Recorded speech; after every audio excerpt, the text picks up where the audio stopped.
It is time for 5 balls to watch in the Tennessee game versus Georgia. I'm having trouble not keeping my eyes on the quarterback positions. That would be 2 in Gaston Moore and Nico Iamaleava. But convince me otherwise, Caleb, as Caleb has the 5 balls to watch brought to you by Commercial Bank. Bank on it. Commercial Bank, member FDIC, life made better, CBTN.com. Who's the 5th ball to watch as we count them down? Let me first get this out of the way before I name them. There are no quarterbacks on this list for Tennessee because we don't know who the quarterback will be for Tennessee. Okay, that's fair. And I don't think the quarterback play is going to matter that much. So number 5 is a man who keeps breaking out, who I had him on my list last week, and he came away with an interception. And that is Boo Carter. Carson Beck, and here's why. Carson Beck keeps trying to thread needles with throws, and he doesn't have the arm to do it, particularly over the middle of the field. Lots of chances for the nickel to step up and make plays, Dave. And that's Boo Carter's time to shine. Hey, now. I got you on that one. Number 4 as we count them down. All right, number 4. This is a shocker for you, Dave, but Norman-Lott. Hey, now. Tate Ratledge is wrecked on the offensive line. Now, I think he's going to play with a sprained ankle, but Micah Morris, who's been filling in for him and is also starting on the line, is also hurt. Both guards, the interior line is wrecked. While I think Omari Thomas is the more consistent player, like team player for Tennessee, Norman-Lott's the big play guy in the middle, isn't he? Yeah. Possibly dirty player, but that's fine. Hey, now. I mean, we're seeing 2 sacks coming in again. So, yeah. Norman-Lott. After he just took that Brock Vandegrift kid and practically killed him on the sideline. You said that there shouldn't be any penalty whatsoever, but I don't know. Oh, this sticking your hands out is killing somebody, according to Dave. Oh my gosh. Okay. Dave is the ultimate Karen. I would never want to deal with Dave. I don't know what that means. My wife got a new haircut and she asked me, she goes, I look like a Karen. And I was like, I don't know what that means. All right, Caleb, who's next? All right, number 3. Georgia had the best way to torch their defense is to find a receiver to kind of go off. We saw what Ryan Williams did. I think Tennessee's best, overall big play receiver now on a consistent basis is Dante Thornton. He's the one that can use his speed and beat you on the outside right now. So not that Brew and Squirrel White can't be effective. They can, but I actually think Dante Thornton is the guy to really impact this game if the offense is going to do anything. Hey, now. No argument there. What do you got? Who's number 2 before we get to number 1? Bank on it, brought to you by Commercial Bank. Commercial Bank, member FDIC, life made better. Number 2 is one of the obvious, but James Pierce Jr. I think there's going to be a lot of chances at sacks in this game. Both of Ole Miss's defensive ends each had 2 sacks last week. I could have put James Pierce and Tyree West, or James Pierce and Dominic Bailey, or James Pierce and Joshua Joseph, but James Pierce is the headliner, so James Pierce is on the list to represent that. Let's assume that Nico doesn't or can't play. I would say that the best opportunity for Tennessee to win and the one player who could be solely responsible for that win would be James Pierce. So I would actually have him number 1. Number 1 coming up next. Bank on it, brought to you by Commercial Bank. Commercial Bank is your neighborhood bank. What makes us different from other banks? We understand that every customer has unique opportunities, challenges, and financial concerns. We don't expect you to fit into the same box as the next person or business.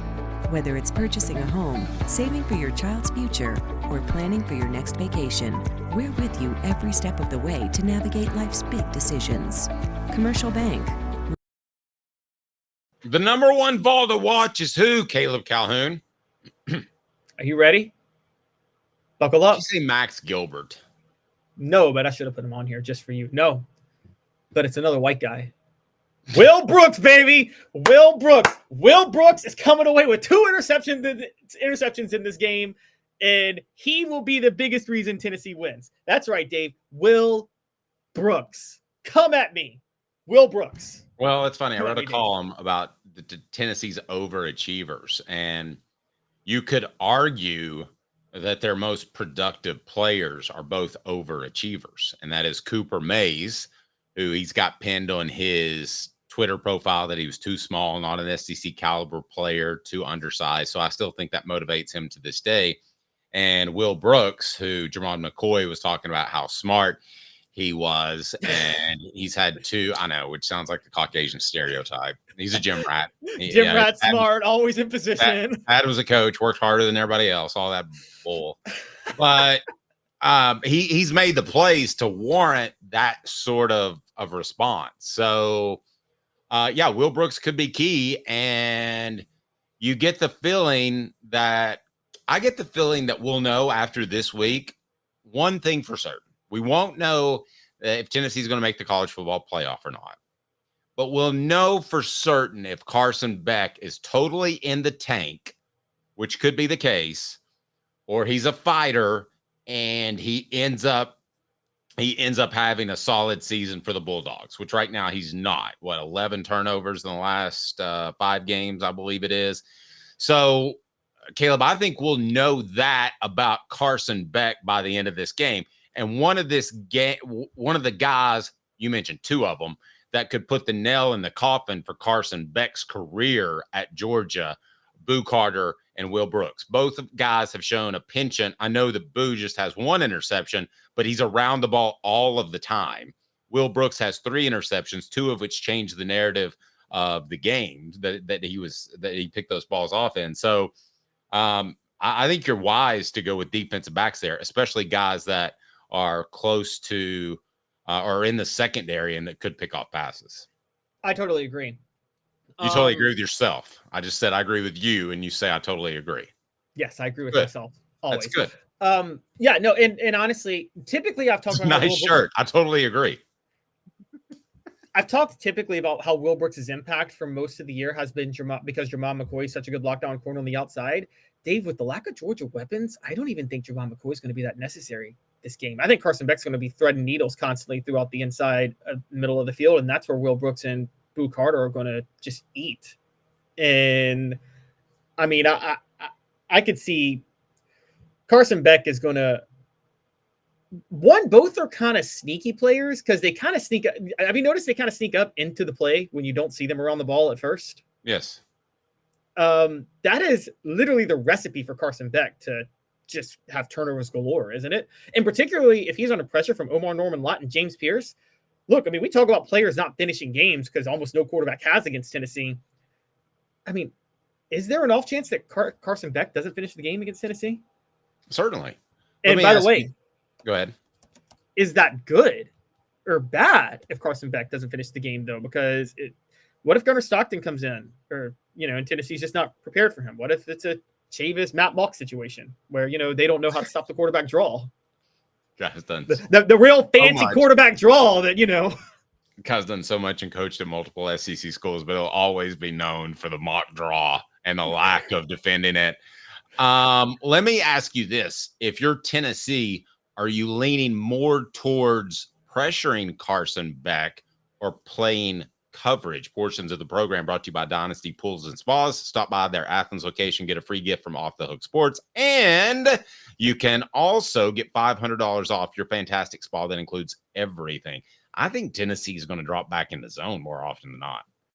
Dave Hooker here for Dynasty Pools and Spas, your home for the best spas and everything you need to jump right in. Relaxing, therapeutic, absolutely. But what sets Dynasty Pools and Spas apart from others is that you get everything with any spa purchase. You get the cover lift, the steps, delivery, and chemicals. When Dynasty Pools and Spas delivers your spa from their Athens location within 125 miles, you'll get your own personal hydrotherapy spa. Mention me, Dave Hooker, or Off the Hook Sports, and get $500 off your top quality new spa. Dynasty Pools and Spas, just off the Athens exit. Drop in and receive a free gift from Off the Hook Sports, Dynasty Pools and Spas. Mention Off the Hook Sports for a drop-in prize and that $500 discount, Dynasty Pools and Spas. To check out some of the Dynasty Spa models and to buy spa chemicals, go to dynastypoolsandspas.com. Dynasty Pools and Spas. Caleb, it's oversimplifying things to say that Tennessee's just going to drop back into coverage or that they're going to blitz every single down. It's going to be a mixture of both. But if you're Tim Banks and you're putting together a game plan, are you thinking more pressure or are you thinking more dropping back into coverage? Dropping back into coverage because Georgia's offensive line is so wrecked. And honestly, this is what we've talked about throughout. This is what we've been talking about for a while throughout the NIL era. And you're seeing this with a school like Georgia when they get hurt on the first string, they don't have a factory of plugging guys in.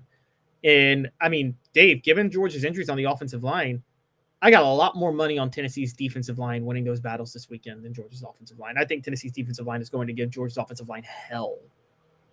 I agree with that. And I don't think you have to send extra pressure to get pressure. I don't think you have to send extra defenders, blitzers to get pressure on Carson Beck. And also, I don't trust him to read coverages. And I'm thinking that I send 4 most of the time. And I bet that those guys, I'm not saying go vanilla and just send 4 and don't bring pressure, but I think you sit back and you see Carson Beck. Can you beat me? Can you be consistently good enough throughout the game and complete short passes like a lot of teams have done against Tennessee?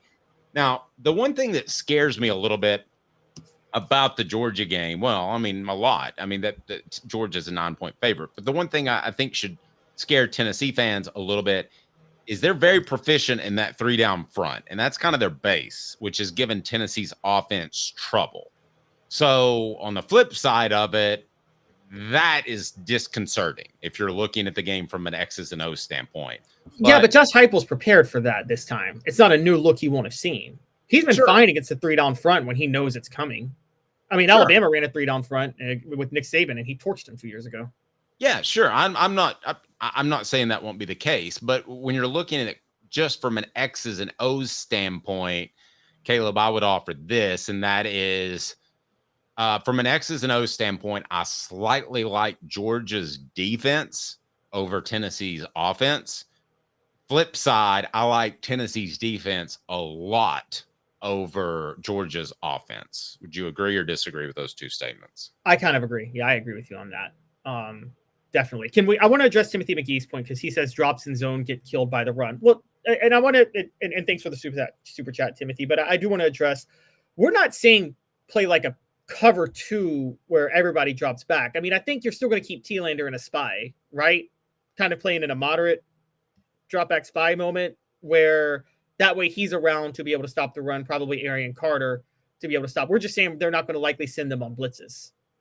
Yeah. And I don't think that we're not talking about 100% of the time. We're just talking about which way do you lean in your game planning.